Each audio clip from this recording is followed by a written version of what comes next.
مفتی صاحب آپ کیا فرمائیں گے، حج جو ہے حج کتنا ضروری ہے کہ سیکھ کر کیا جائے؟ دیکھیے، جو بھی عبادت ہے اسے درست ادا کرنا اس عبادت کا تقاضا ہے۔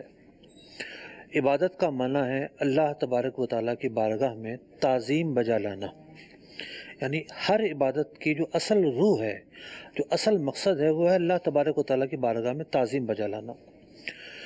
اب نماز کی حالت میں ہم قیام کرتے ہیں، رکوع کرتے ہیں، سجدہ کرتے ہیں، تمام کی تمام حیتیں اللہ تبارک و تعالیٰ کی بارگاہ میں تعظیم کی شکلیں ہیں۔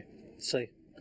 حج بھی ایک عبادت ہے، اور اس عبادت کے اندر بھی یہی جو پہلو ہے وہ پوشیدہ ہے، اور اللہ تبارک و تعالیٰ نے اس حالت میں بندوں کو بلوایا ہے کہ وہ اعلیٰ سے اعلیٰ درجے کے طریقے پر عاجزی اختیار کرتے ہوئے میدان عرفات پہنچتے ہیں۔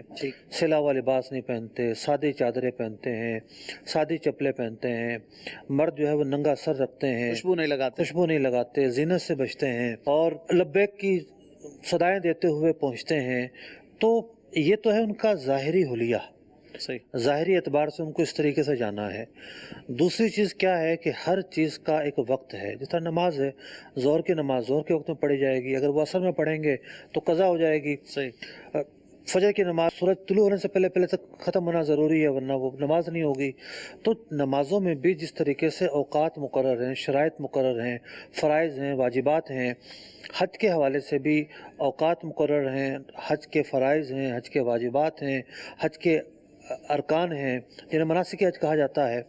تو جب تک یہ چیز ادا نہیں ہوگی، سیکھیں گے نہیں، آتی نہیں ہوگی، تو وہ عمل صحیح طور پر ادا نہیں ہوگا، اور جو اس کی اصل روح ہے وہ روح ادا نہیں ہو پائے گی، اور وہ روح اسی وقت ادا ہوگی جب جو ارکان ہیں وہ صحیح وقت پر صحیح طریقے سے ادا کیے جائیں، خشوع اور خضوع برقرار ہو، نیت صادقہ موجود ہو، اور بالخصوص تمام کا تمام زاد راہ حلال آمدنی سے حاصل کیا گیا ہو۔ پھر وہ حاجی نکلتا ہے کہ جب وہ واپس پلٹتا ہے تو بدل چکا ہوتا ہے۔ اور حج مبرور، حج مقبول کی ایک نشانی یہی بیان کی گئی کہ حج مقبول وہی حج ہوتا ہے کہ جب حاجی واپس آئے تو تبدیل ہو چکا ہو۔ یہ اس کی نشانی ہے، یہ اس کی نشانی ہے، نیک ہو چکا ہو، پرہیزگار ہو چکا ہو، اس کی عادات و اطوار بدل چکی ہوں۔ ورنہ تو کتنے سے حاجی ہیں جو یہاں سے جائیں گے بڑبڑاتے جائیں گے، سارے راستے بڑبڑاتے رہیں گے، وہاں جا کر بڑبڑاتے رہیں گے، واپس آئیں گے بولیں گے ٹھیک ہے ہاں حج کر لیا، تبدیلی کوئی ان میں نظر نہیں آتی۔ تو یوں حج عبادت ہے، عبادت کوئی بھی ہو اس کو سیکھنا ضروری ہے، جبھی اس کی ادائیگی ہوگی۔ بعض لوگ مفتی صاحب یہ ذہن رکھتے ہیں کہ بھائی اکیلے جا رہے ہوتے تو چلو کوئی بتانے والا نہیں ہوتا تو کر لیتے، پوچھ کے جاتے، سیکھ کے جاتے۔ اب وہاں لاکھوں لاکھ لوگ ہیں، سیکھنے کی کیا ضرورت ہے، جو سب کر رہے ہوں گے ہم بھی کر لیں گے۔ وہ ایک لطیفہ عبدالحبیب بھائی نے سنایا تھا ایک مرتبہ۔ ایک بابا جی پہنچے، اور بابا جی پہنچنے کے بعد جو ہے وہ طواف کیے جا رہے ہیں، طواف کیے جا رہے ہیں، طواف کیے جا رہے ہیں، تو بعد میں تھک آ کے پوچھتے ہیں یہ بند کب ہوگا طواف؟ لوگوں نے کہا کہ طواف تو بند نہیں ہوتا کبھی، فرض نمازوں کے وقت رکتا ہے، اس کے علاوہ تو بند نہیں ہوتا۔